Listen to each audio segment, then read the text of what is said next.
Welcome back to another episode of Maritimes and Beyond for ACORN Canada Radio, where justice meets radio. I'm your host, Nichola Taylor.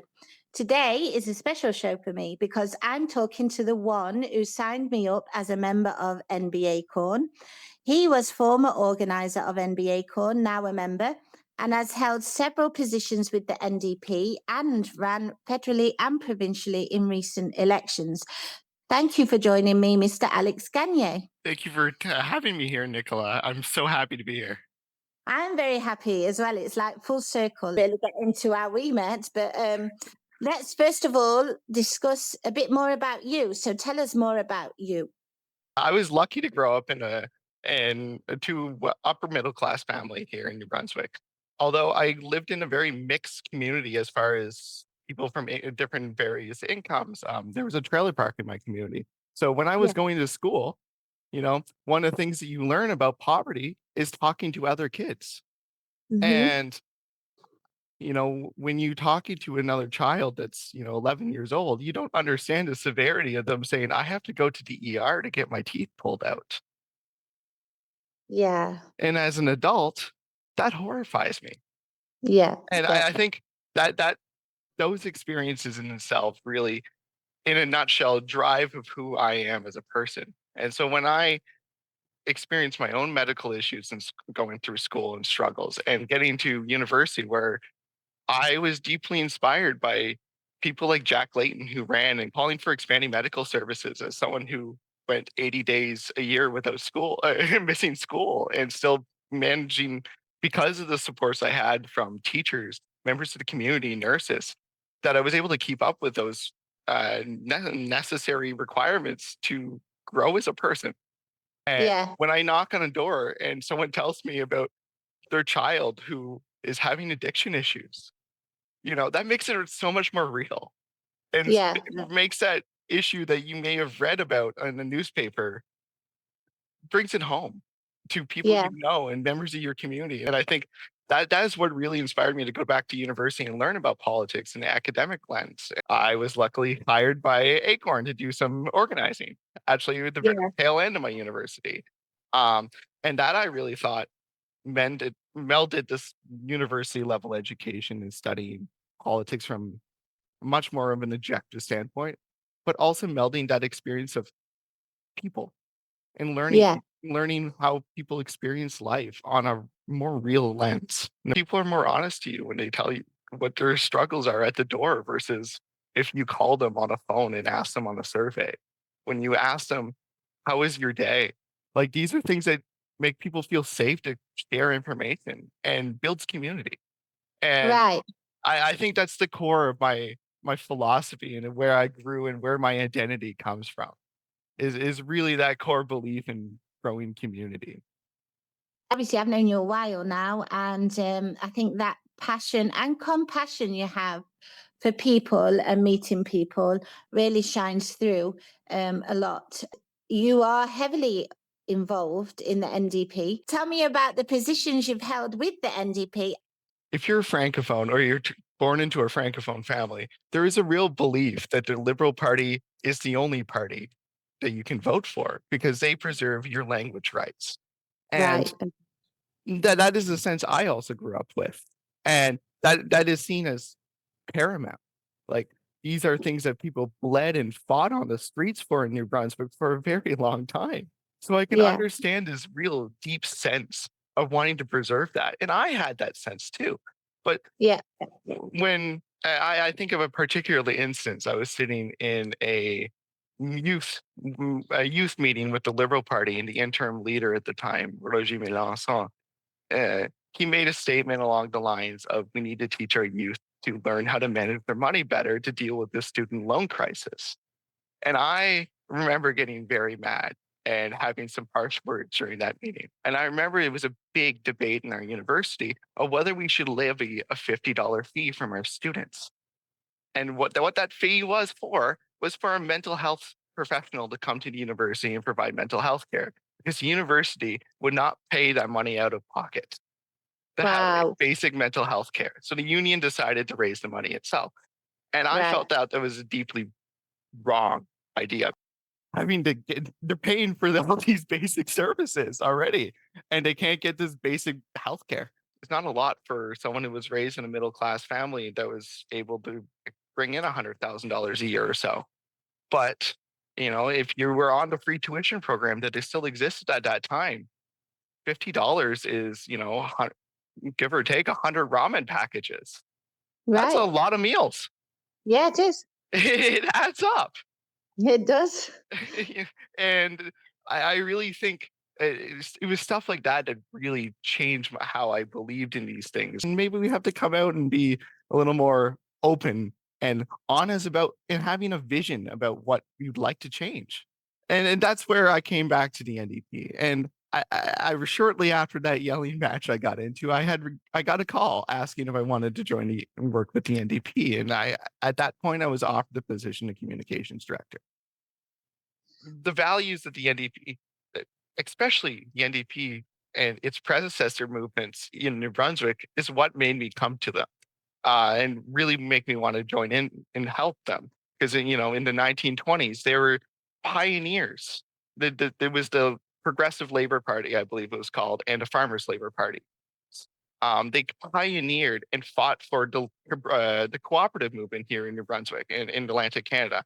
And that was a very important mindset for me when it comes to building and reducing poverty in New Brunswick. I ended up coming down to and serving into the role of the VP as one of the VPs of the party in the language position because I have been a very strong militant aspect of advocating for francophones, particularly because there is a multi-tiered problem in New Brunswick where if you're not a white English speaking Canadian born citizen, you you have less privilege, you have less mobility in our economy, you have less ability to get hired and working good government jobs.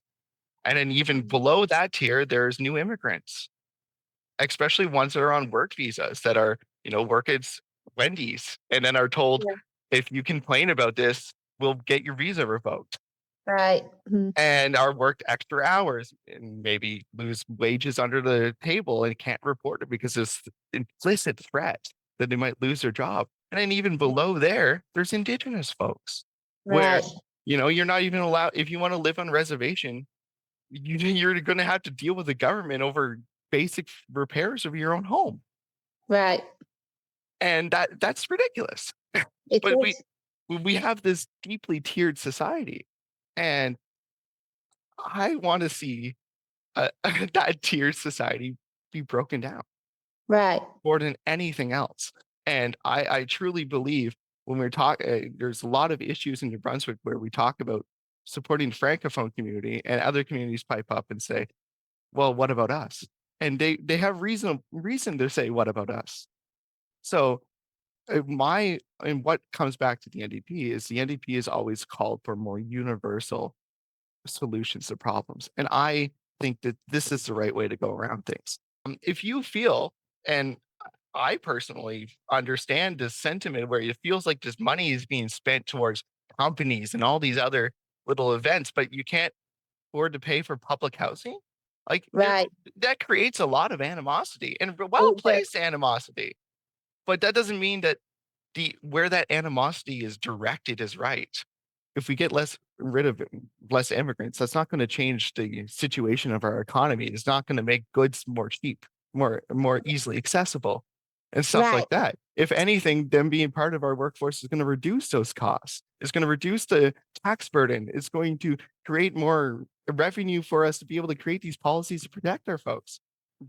If there no one is pointing to where that pain is coming from, the next guy that comes around and disingenuously points towards it, people are going to listen. Right. And we are going to talk about that in a bit. So don't go too much into it now because I do No, have some very interesting questions about that because I think this is a big issue that we are facing now. And I want to come back and I want to really break it down into more. So let's get back to that in a minute. But sure. so you also ran in both the provincial and federal election, recent Mhm. one. Yeah. and maybe you've described a little bit now of how you're speaking, but why did you decide? Because that is big to run for elections, whether it's Well, provincial or federal. I think it's important, no matter what, to give voice to anti-poverty, Yes. and I don't think we're seeing that right now. So Mm. it doesn't matter. Like to me, in the provincial election, they came to me and said, "You won't have a team. You'll be by yourself. You Wow. won't have the manpower. You won't have the money." And I understood that, but I did it. And I wanted to speak towards these things Yeah. because there are people, like I said, there's the children I went to school on the bus with. Yeah. So those are the people I think about every day. I'm reminded where Blaine Higgs, our former premier, was told when people complained about the cost of housing and the cost of living, he said, move to Alberta instead. Wow. Well, half my school, half my grad class in my high school moved to Alberta to work in the oil fields. How many more do we have to lose? Right. Like, And that, I mean, that's not a solution. Like he just didn't. Well, we could. I think that's another episode in itself, unpacking the yeah. unpacking what happened under Blaine Higgs. But Mhm. wow, But, that is and coming back to the federal election, I also didn't have a lot of resources, but I wanted to I ran in Beausejour, and if anyone knows anything about Beausejour riding, it's the safest riding in the country for the Liberal Party of Canada. oh I walked in knowing that I probably would not have a chance to win, but being able to put the screws to Dominic LeBlanc whenever I had the opportunity and saying, "Hey, why aren't you defending uh, people in poverty?" Even exactly. if it doesn't matter what percent of the vote I had, him having to feel the pressure of someone that's more progressive to him, pushing him to be more progressive, helps common folks, helps everyday folks. Right. So taking that opportunity that was given to me in that moment is what I think about. These are the opportunities that we have as at the bully pulpit, at these moments of opportunity to speak about these things. Um, I I, I agree. I also think of our former leader of the provincial NDP, Elizabeth Weir, who, when she was the only elected New Democrat, the only elected opposition member in our legislature, it was her forceful defense of against the privatizing of juvenile prisons that stopped the government from privatizing juvenile detention facilities. It was her defense of that as one person screaming in the public that this is unacceptable that changed the entire public opinion against it. Yeah. Is And I isn't think that's really important because often we, the opposition, or even advocacy groups, social justice groups, opposition in politics, they play such a vital role. And we've said it before on this podcast. Like Mhm. if it wasn't for strong leaders in the opposition, or um, advocacy groups or social justice groups, or people like individuals like yourself who's running, you use that chance to hold people to account. If we don't do that and we don't put that pressure on, the changes that we want to see won't get changed because the politicians won't do it without that. And that's fact. exactly, Yeah. exactly. You have to hold their butts to the fire, so to speak, Yeah, I and agree. having to demand commitments. And when they don't demand commitments, you remind them when they have to come around next time they would come looking for your vote. Yeah, And maybe exactly. next time you withhold that vote. And Which I did. I have to say I did it twice in the provincial and the federal. yeah, and Because I don't blame that. Your vote is your most important tool in these circumstances. Parties parties kind of grow and develop because they have shared interests and shared goals and shared visions. And if that vision is not being enacted anymore, or we're already living in that vision, what are they doing? right. What's their goal? What's their Yeah. long-term goal? I think about that with liberals and conservatives. They agree on everything on the economy. Hmm. Everything on the economy. The only thing they can essentially not disagree on, or they can disagree on the economy, is how much they want to give tax breaks to corporations. Right. They are the same side of the coin. But I think this is very important. Like I think it's really important when we talk about our conversations is that because they agree on everything, we have to talk about they have to argue about things that don't matter as much. Little Right. insignificant things they disagree on minor little things. So that's why we have our K to 12 curriculum for francophone education changed every year, because this Mm, has to become the new political issue, because we've agreed on our economy working like this and people being forced to be in poverty. right. And so that's why we have to give this pressure, because when that the uniparty approach breaks down, there has to be another voice ready there, ready to Right. push back. Exactly. We are going to move a little bit onto ACORN, and then we're going to move on to some other things that I know Sure thing. means a lot to you. So, as I said, you were organizer for NBA ACORN. You signed me up. Now you're a member. But what is it that you love about ACORN? Because you still strongly support us. I mean, you're a member now, so I mean, Yeah. obviously you believe in the cause, Yeah, well, I think the best thing about Acorn is that it's community led and community organized. I right? truly believe this. Because when I was hired onto Acorn, I didn't really know much about it, to be honest. And Mm, one of the things that I found very striking in my role in Acorn, my role was to empower. My role was to educate. My role was to guide. And I think yes. that's very different and a very different responsibility, but also I think that creates a very different value system within the organization, because Yep. that reinvests my time being spent on, for example, teaching you how to speak at the interview, how to keep on the right talking points, not to get distracted. That that teaching, whether I stay there or not, that education stays in the circuit. And then Right. next day, let's say 3 years down the line, if you're no longer involved with Acorn, you're able to pass that information off to the rest of the group. And while you're still involved with Acorn, you can teach these techniques to people in that group.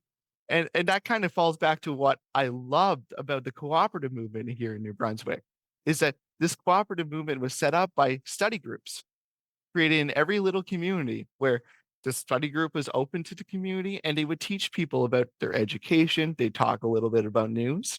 And when the news was discussed, they'd educate folks on each other on politics about these basic little things.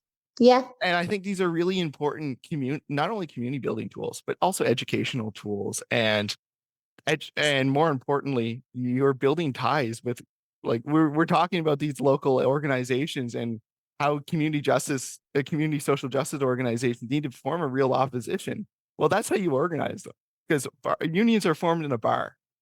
And when you go knock on a door and you hear someone's situation, and then you go and for just using my example with our example here of I went and knocked on your door and we sat and talked for 30, 40 minutes.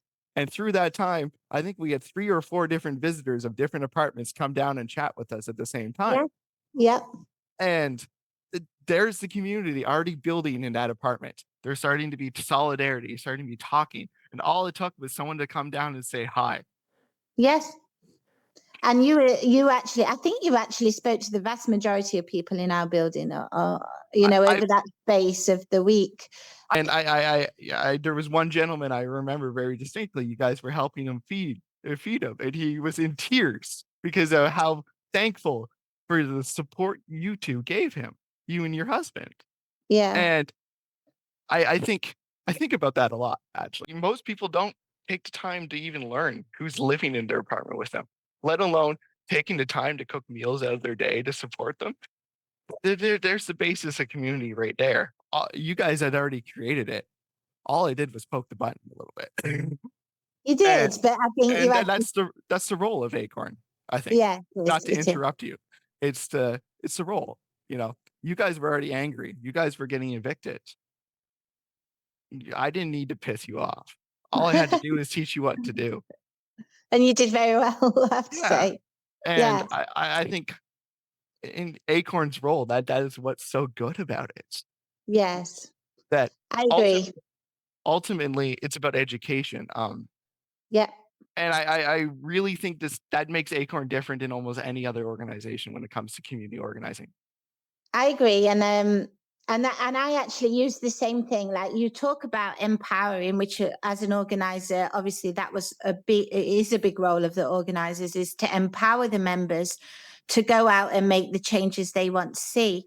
And I always say that, whether it's in meetings or whether we do our leadership school, or if I'm asked to lead a presentation or a workshop there, I reiterate that the power of ACORN is in the fact that we're empowering each other to go out there and get the changes in society that benefit ourselves individually, but also so many others around us.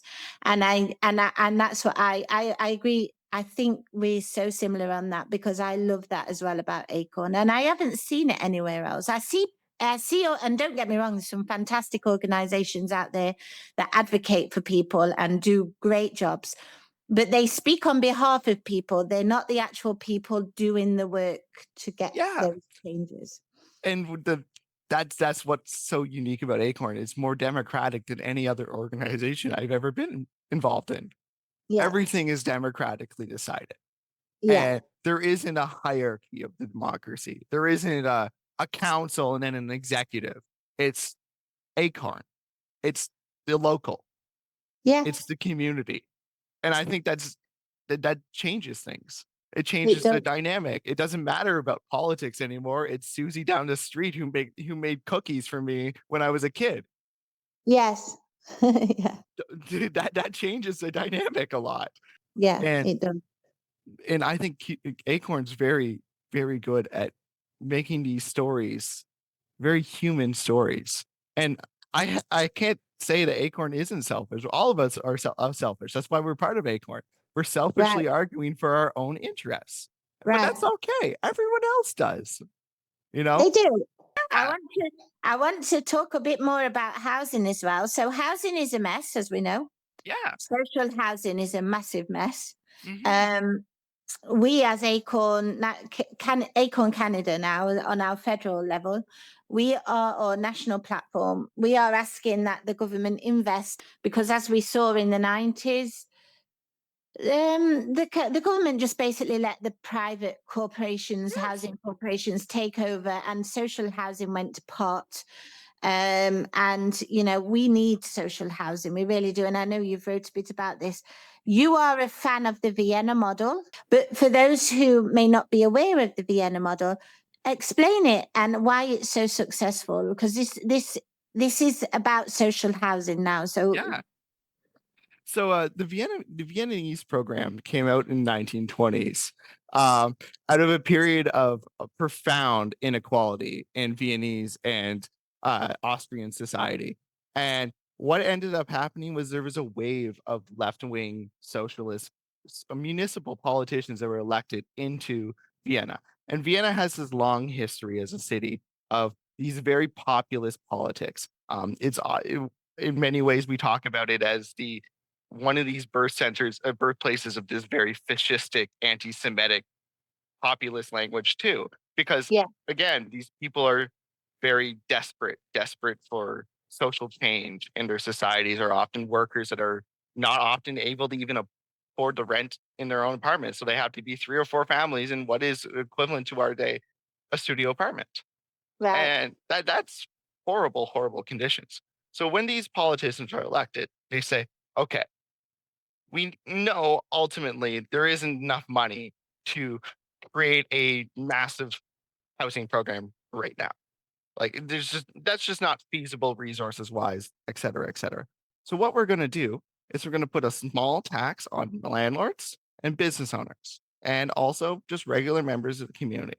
I believe it's a 0.5% tax for residents and it's a 1.5% tax on the unit for landlords.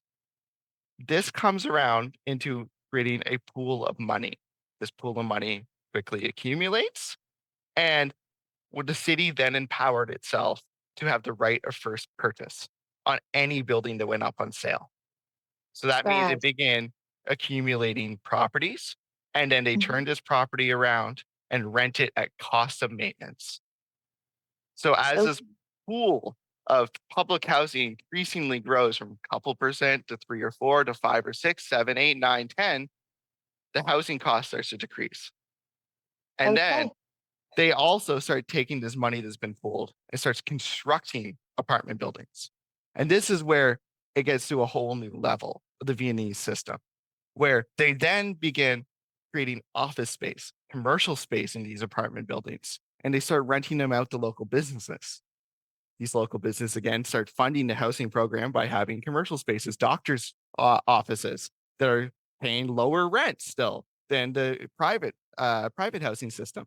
And more importantly, you have an apartment building with a grocery store in it, a doctor's office, a movie theater. All these Mm, little amenities that are part of your apartment already can offer lower cost of service, and you have a lower cost of apartment. V People that live in Vienna now pay about 70% less in rent than anywhere else in wow. Europe, in Western Europe. Wow. This is how effective the program is. But we also Yeah. have to recognize that this is a program that slowly grows in effectiveness. So, what is the question of how do we fix that part of the problem? And the solution is very simple, is we don't have to make this program a municipal program. We can make this a federal program. We can make this a provincial program. And then that fund is even bigger. And then there can be initial investment. And then we're past that threshold of starting. And then we can talk about creating constructions, creating unionized jobs. All these things are creating jobs and investments that are reinvesting in our community. So when we Yeah. talk about this expense is also coming back to us Right. in tax revenue. Yeah, it's going to take probably about 10 years. I won't lie. But that tax revenue isn't getting lost, isn't going into the stock market, isn't going into stock buybacks, isn't going into the pocket of the Irvings and it's sitting in their bank account like a dragon hoarding wealth. Yeah. But It's back into the community where it's yeah, really needed. Yeah. yeah, and that money, more importantly, once it's spent, it's coming back in tax revenue anyways. Like this is spent in the community, it's staying in the community, and that's Right. really why it's important. I think I what makes agree. that different. Um, and I think also like we have to talk about construction too. Like, I think there's a big threat, a big cudgel that landlords use. Say, well, if we have this big public housing system, who's going to build? Who's going to construct housing? Well, it's not landlords that construct housing, it's construction No, no, companies. exactly. They don't landlords don't profit from construction. Construction companies do. They don't care who's paying for the housing being built. Right. Right.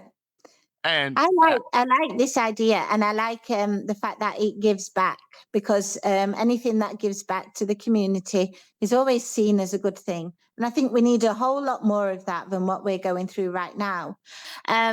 Something now that's quite frightening, and I know this is something that I think you will have a lot to say on. So the rise of fascism, and we've touched on it throughout this interview in one form or another because it's all interlinked. You know, also it all comes back somehow through politics and how the world functions. The rise of fascism is very frightening and can and is having, it's not just can, we are living it, we are seeing it on a daily basis. It's having devastating impacts on our world right across the globe, but even here in Canada, and you've talked about that tiered system at the very beginning, where you know it's part of that fashion. It is fascism, like that tiered system. It's a racist system. Like we can't get away from that. Why do you think this is happening more so now? I mean, it's always happened, but it's like it sort of rises, then it sort of goes down again, and it's still happening. But do we ever learn? I mean, why do we keep going back to the idea that these kind of ideologies are the ones that are going to apparently save us, when all they do is cause devastation, heartache, heartbreak? We never learn, I think. But what do you think? I think it's a lack of education, but I think more importantly than anything, it's desperation. Okay. Desperation in itself. Um, you know, uh, FDR once famously said, "Never ask a voter to choose between democracy and their stomach, because they're going to choose their stomach every day." A great example of Donald Trump talking about how he's going to end all the wars, how he's going to be the Hmm. peaceful president, he's going to be the peaceful dove. And in comparison, the other candidate said, we're going to have the most lethal army on earth. Mm. If I'm not an informed voter, I'm going to take the guy that's talking about peace. The average person doesn't turn on the news and watch Power and Politics for an hour every night. Yeah. Yeah. CBC. They don't go and listen to good reporters like Jacques Poitret here in New Brunswick. They don't go and do that because often they don't have time. They have kids, they have lives, they have jobs, like all these basic things that are far more important on someone's day-to-day lives. So Yeah. they're not paying attention. And I think that's one of the big things that's a really big problem is that we Yeah. don't have this education where the people haven't learned what really fascism is and really haven't learned what it is. And that's really scary. I think you're right. It is deeply terrifying because when we see someone like Donald Trump saying they're poisoning the blood of our nation, that's almost a direct quote from something Goebbels has said. But those who have not been educated on exact speeches of Goebbels may not know that and do You're right. not recognize these barometers, these Yeah. points. I think so, because we had a politician in the UK called Enoch Powell back Hmm. in the 70s, and he gave the speech of the River of Blood about immigrants and strangers to the shore, and how we're not Britain anymore and all this because we're letting too many people in. This wasn't planned, what I'm about to say. You've just brought it up and it just made me think of it. Not so long ago, the Labour leader, Prime Minister Keir Yes. Starmer, who apparently is a socialist, and I use that very thin because he's far from it, but he gave out a speech echoing that very damaging racist speech from the 70s of Rivers of Blood, saying strangers to the shore, about people coming to the UK on the boats. And that brings me to something else we've touched on a little bit, is we've seen it here in the last election with Pierre Poilievre.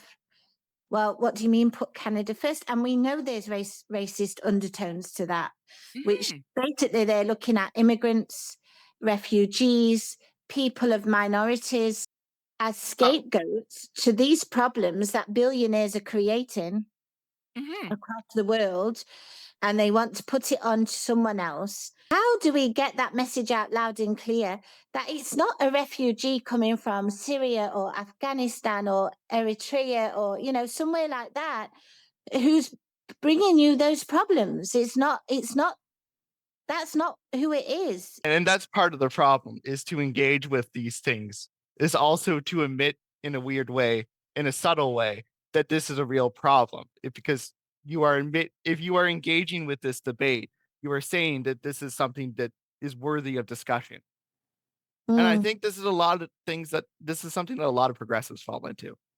Is this I, it is almost a bait where it feels like, no, I have to defend these people. So what, like we were talking about Pierre saying, "Make Canada great again." That "Make Canada great again" is, you're right, has some deeply racist undertones and stuff like that, but it also speaks to a really, really true anxiety that people are feeling like the society is breaking down. right. There's this real sense that something is broken here, and then the other side is saying, or at least the liberal side is saying, well, no, our economy is great. Our economy is perfect. There's not really that much problems with the economy. Everyone feels there's a problem with the economy right now. So Mm, that feels like a lie. And this guy is at least admitting that there's a problem. right. Yeah, And yeah. so they're speaking to that anxiety. And you know what actually fixes it? Healthcare for all. You know what actually fixes it? Building housing. You know what actually fixes it? This. We have to actually give solutions. And I think we're really bad at that sometimes. Even though we have all the solutions, we're really bad at actually having that message discipline to be able Yeah. to say, no, I don't want to talk about that.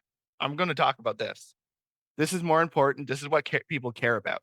This is what I hear at the doors. Not career racists. They're not career activists for racist organizations that are advocating to create these tensions in our society. These are people who have fallen for these sentiments. So we have to also have the empathy to be able to talk down, but talk at face to face with these people. I don't know if everyone has the emotional capacity to do that work. That's hard work. It is hard work. Yeah. Yeah. And, I am someone that is very white presenting. I'm a man. So, talking about something like misogyny is not going to be as emotionally affecting than someone who has dealt with misogyny every single day and experienced it. And Eyes on the Goal is offering a different vision because the different vision is what people are demanding. That's why people are listening to these fascist organizations and these fascist movements. It's because they're calling for something that's different. Because if I've talked to any voter in the last 8 years, 8, 10, 12 years, it's, I want different. I keep voting for someone that promised me something different and is not given to me. But we've got parties on the left who are also offering solutions, such as NDP, such as Green. But these people seem to want to follow this right-wing rhetoric. Why? Well, also you have to say, what access does the NDP have to getting to the public consciousness compared to the Liberal Party, whose allies own newspapers, for example, Mm. for-profit newspapers, and groups like the NDP say, hey, maybe these new for-profit newspapers have too much influence. And so that comes back to maybe we have to start talking about these organizations creating their own media again.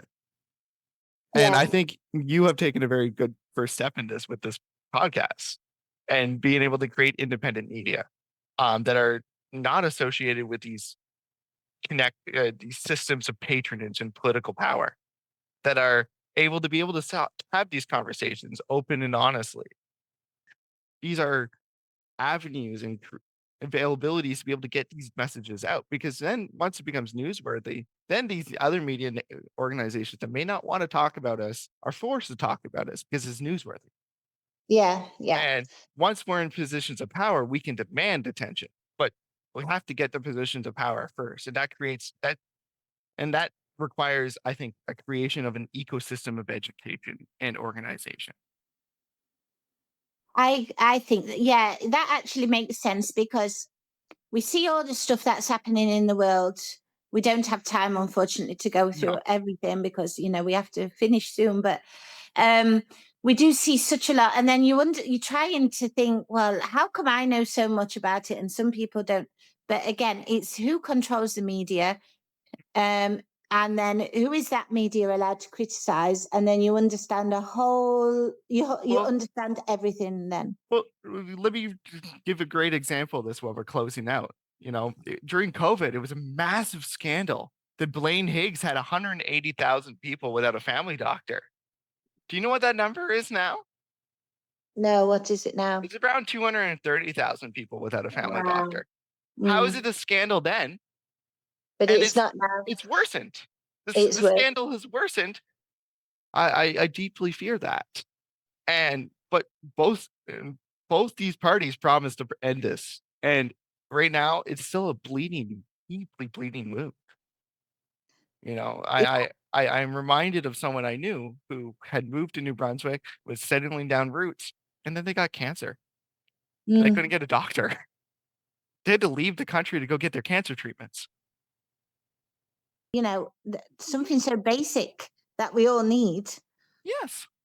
And, of course, people talk about it, but you're right. It's not scandalous to many. No, not scandalous like it was 4 years ago.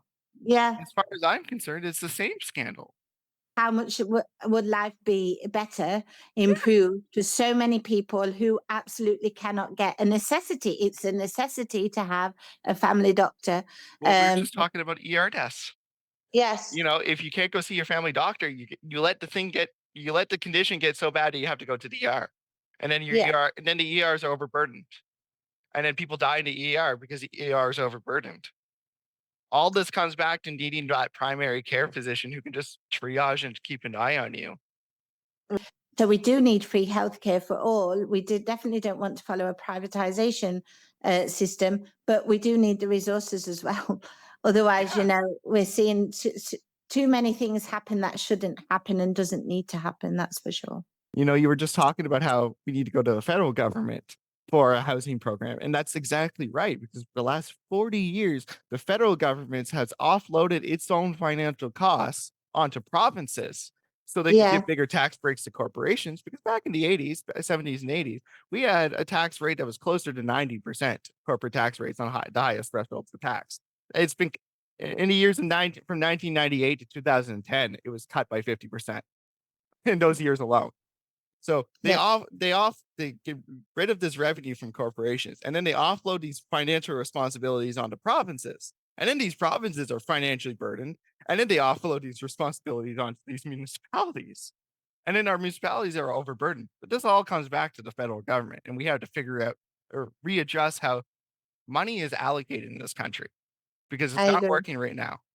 No, the system's broke, and we need a better way to fix it than what the than the right wing voices that are coming out. We need to listen to those who have more common sense, in the sense that they're trying to help people everywhere in society, rather than the select few. And for those who just sit on the fence, not doing much, and saying, "Oh, we live in a very or we'll do a tiny bit here and a tiny bit there," it's also not working. We need a overall of everything, I think, just to make people live a better life.